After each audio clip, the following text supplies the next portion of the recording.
Sheikh telecom SMT top up অ্যাপসে balance add করার পরে আপনার প্রয়োজন হবে ব্যালেন্স চেক করা, যে আপনার ব্যালেন্সে কত টাকা জমা হয়েছে, প্লাস হচ্ছে কোন ব্যালেন্সে কত টাকা জমা হয়েছে।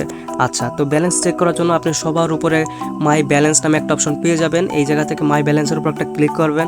আপনি যদি শুরুতে দেখতে চান যে আপনার ফ্লেক্সি লোড করার জন্য মেন ব্যালেন্সে কত টাকা আছে, এর জন্য মেন ব্যালেন্সের উপর সিলেক্টেড রেখে চেকের উপরে ক্লিক করার সঙ্গে সঙ্গে কিন্তু দেখতে পারবেন। আর যদি আপনি দেখতে চান যে এমবিওমেন্টে বান্ডিল অফারগুলো কেনার জন্য আপনার ড্রাইভ ব্যালেন্সে কত টাকা আছে, ড্রাইভ ব্যালেন্স সিলেক্ট রেখে চেকের উপরে ক্লিক করবেন, সঙ্গে সঙ্গে কিন্তু দেখতে পারবেন। শুরুতে মেন ব্যালেন্সের উপর ক্লিক করবেন, চেকের উপরে ক্লিক করবেন। এই জায়গা থেকে আপনি দেখতে পারবেন যে কত টাকা আছে। একইভাবে এটার উপর ক্লিক করে যদি ড্রাইভ ব্যালেন্সের উপর ক্লিক করেন, তারপরে আপনি এই জায়গা থেকে যদি চেকের উপরে ক্লিক করেন, তাহলে কিন্তু আপনি দেখতে পারবেন যে আপনার ড্রাইভ ব্যালেন্সে কত টাকা আছে। তো এইভাবে কিন্তু আপনি খুব সহজে আপনার ব্যালেন্স চেক করতে পারবেন। আশা করি আমি আপনাকে বোঝাইতে পারছি যে কীভাবে আপনি অ্যাড ব্যালেন্স করার পরে আপনার ব্যালেন্সটা চেক করবেন। আর ভিডিওটা যদি ভালো লেগে থাকে তাহলে অবশ্যই একটা সাবস্ক্রাইব করে দেবেন।